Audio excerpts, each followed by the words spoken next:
En nous, donc, on a deux parties, une partie féminin, une partie masculin, une partie yin et une partie yang. La partie yang, c'est plus quand on actionne, quand on fait les choses, quand on y va, il faut aller travailler, faut vivre, ça c'est ok, c'est tout à fait bon. Et puis la partie yin, c'est plus la partie création, cocooning, douceur, calme, tranquillité, mais créatif quand même. Donc c'est pas un côté qui est bien, un côté qui est mal, ou un côté, c'est vraiment les deux. Chaque personne, les hommes et les femmes, on a deux côtés, un côté yin et un côté yang. Et dans notre vie actuelle, comme on a été bien bloqué au niveau de la femme, on a beaucoup de yang. Il faut que je fasse ça, il faut que j'y arrive, il faut que j'élève mes enfants seuls, il faut que je travaille, il faut que je ramène de l'argent, il faut. Et ça, et on avance dans un pouvoir yang qui n'est pas forcément le bon pour nous à cet instant-là. Le yin va m'apporter plus ma puissance. Et donc, je peux aller en action, je peux aller dans ma création avec une puissance yin qui est complètement différente que ma force yang. J'ai besoin de mon yang parce que sinon, je serais là sur un canapé ou sur une chaise et puis je bougerai jamais. Donc, c'est juste une connaissance. Par contre, dans la façon de s'activer, on le voit beaucoup dans les femmes d'affaires actuellement, ou nos ministres, ou des femmes qui ont des pouvoirs. C'est pas parce qu'à l'extérieur elles affichent du maquillage, du féminin, des tailleurs et des choses comme ça qu'elles sont féminines. Elles sont du yang. Elles vont travailler comme les hommes, c'est-à-dire qu'elles abandonnent leurs propres règles, par exemple. Elles savent connaître pas leur cycle. Elles oublient. Quand je me rappelle vraiment d'un ministre, pas d'une ministre, qui était sortie de la clinique 3 jours après avoir accouché, maquillée sur des talons hauts et très mince. Pour moi, c'est pas la représentation de la femme.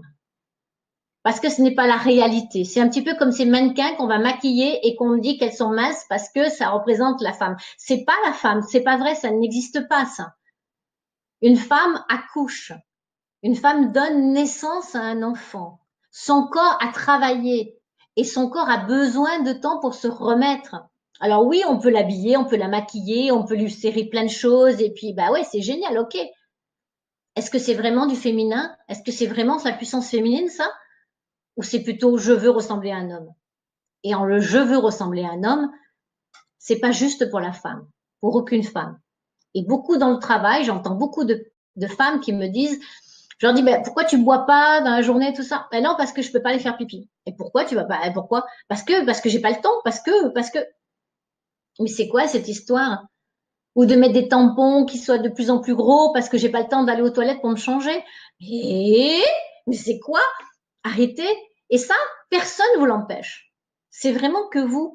C'est vraiment que chaque personne individuelle, chaque femme individuellement se fait souffrir, se fait mal, euh, parce qu'on imagine qu'on n'a pas le droit et que pour ressembler aux hommes, il faut être comme ça.